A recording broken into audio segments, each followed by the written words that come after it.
भाई शादी के बाद अगर लोग बदल जाने का ब्लेम लगता है तो उसके पीछे सिचुएशंस का ही असर होता है।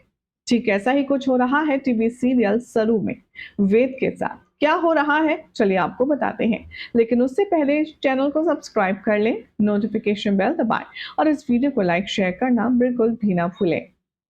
सरू के आने वाले एपिसोड में अब आप देखेंगे कि कहानी में बेहद इंटरेस्टिंग मोड आएगा, जहां पर दिखाया जाएगा कि सरू अपने मायके आई है अपने नए नवेले पति वेद को लेकर के कुछ पूजा हवन के लिए।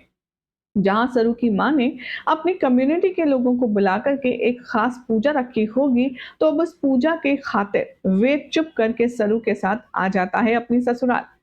पूजा के दौरान वेद सरू से कहता है, मैं तुम्हारे साथ बैठकर ये सब कुछ कर रहा हूँ पूजा पाठ, इसका मतलब ये नहीं है कि मैं तुमसे गुस्सा नहीं हूँ या मैंने तुम्हें माफ कर दिया है। किसी भी गलत फहमी में मत रहना।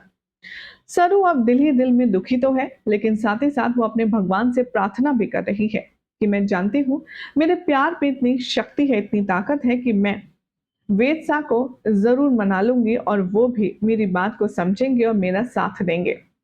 इसी बीच यहाँ हवन की और यज्ञ की तैयारी शुरू की जाती है, जिसमें सरू और वेद को बैठना होता है।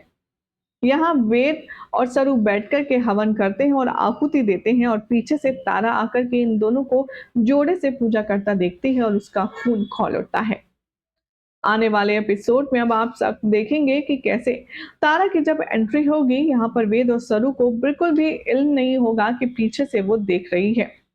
उस यज्ञ में जैसे जैसे ये दोनों आहुति डालेंगे, वैसे वैसे कतरा कतरा तारा का दिल, उसके सपने जल रहे होंगे सरू और वेद को देख करके। कहानी में अब आप देखेंगे कि आएगा जबरदस्त मोड़। जैसे ही आहुति के लिए वेद और सरू हवन कर रहे होंगे, तभी यहाँ पर आने वाली है तारा एक लोटे में जल लेकर के और वो हवन में डालकर इस जल को खंडित करना चाहती है। लेकिन यहाँ एन मौके पर कोई शख्स आ जाएगा जो कि तारा का हाथ पकड़कर उसे घुमा देगा और उसे वहां से ले जाएगा। यानी कि अब बाय हुक या बाय क्रुक हवन तो पूरा हो चुका। Being a husband and wife, इन्होंने अपनी पहली बड़ी पूजा निपटा ली है, जिसके बाद अब तारा के पास हाथ मलने के अलावा कोई दूसरा ऑप्शन नहीं रह जाता। अब कैसे तारा यहाँ पर जो सरू है उसकी जिंदगी से वेद को निकालेगी, जैसे कि उसने कसम खाई है कि मैं तुम दोनों का रिश्ता हर हाल में तोड़ करके रहूंगी। ये देखना होगा अपने आप में बेहद दिलचस्प। फिलहाल तो ऐसे ही शानदार खबरों के लिए चैनल सब्सक्राइब करें, नोटिफिकेशन बेल दबाएं और ऐसी अमेजिंग अपडेट के लिए देखते रहिए सीरियल स्यापा, क्योंकि यहाँ मिलती है आपको आप ही के हर एक फेवरेट टीवी सीरियल की जुड़ी लेटेस्ट और फ्रेश अपडेट।